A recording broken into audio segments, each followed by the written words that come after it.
Pep Guardiola's first 10 Manchester City signings, but where are they now? When Pep arrived at Man City in the summer of 2016, expectations were sky high. This was the man that redefined Barcelona, reinvented Bayern, and now he was tasked with transforming City into Europe's elite. But before the trophies, the treble, and the tactical masterclasses, there were signings.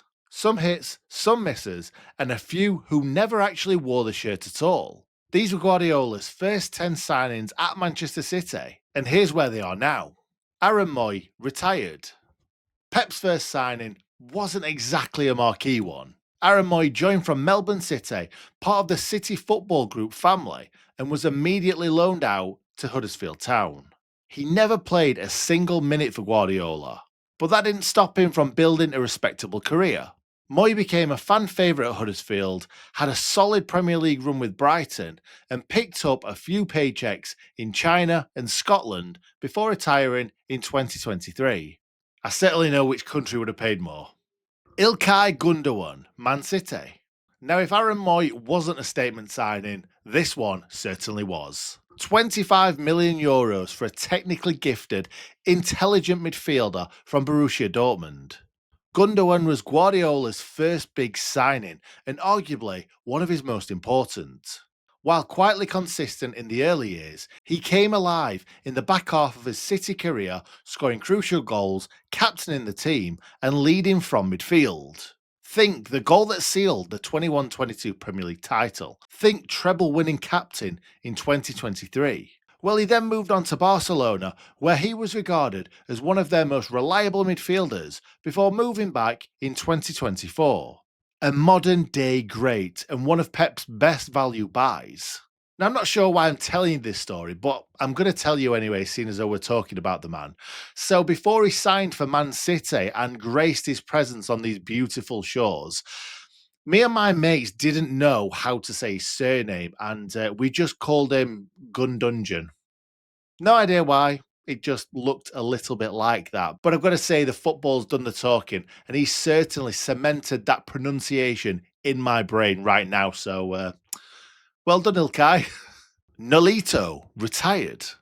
Pep Guardiola gave Nolito his debut for Barcelona in 2010 and then went and bought him for Man City for €80 million in 2016. But let's be honest, didn't work, did it?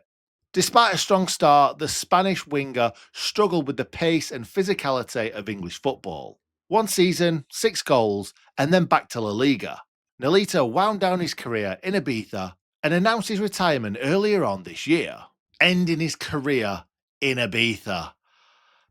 It's a hard life, isn't it? Alexander Zinchenko, Arsenal.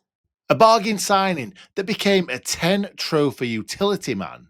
Zinchenko arrived for just £1.7 million, was meant to go out on loan, and then just stuck around. Never a guaranteed starter, but always a trusted squad option. Now at Arsenal, where he's become a key figure under Pep's protégé, Mikel Arteta.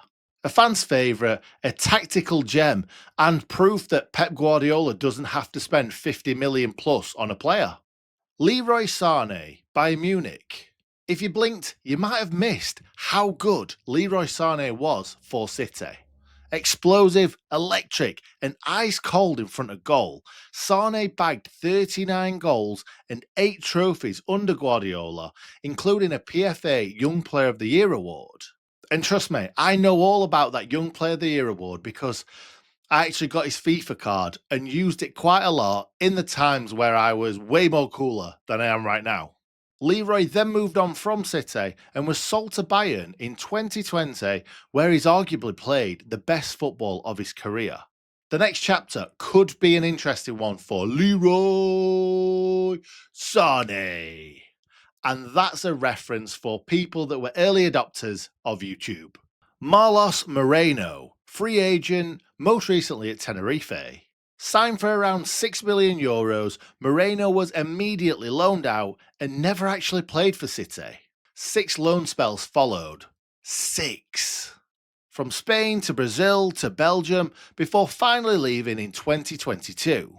He moved to Turkey to play for Konyaspor, had a season at Tenerife, and he's now without a club. From Nolito being last seen in Ibiza to Moreno being last seen in Tenerife, there's something going on here, and I love it. Gerónimo Rulli, Marseille, another name you may have forgotten entirely. Signed from Maldonado in 2016, then immediately loaned to Real Sociedad. Another one that never actually played for Man City. Eventually moved permanently to Spain, then won the Europa League with Villarreal and even earned caps for Argentina too. Moved to Ajax and he's now in France with Marseille. Still only 31, extremely active in the game still, but just never in a Man City shirt. John Stones, Man City. Guardiola's most expensive signing in his first summer as Man City manager was a lad from Barnsley. Just let that sink in. Having moved from Everton to Man City, there were wobbles early on, critics, mistakes, questions. But Pep stuck with him and Stones repaid that faith. Today he's one of Europe's finest defenders, a tactical unicorn who breaks lines from centre-back or steps into midfield like a natural.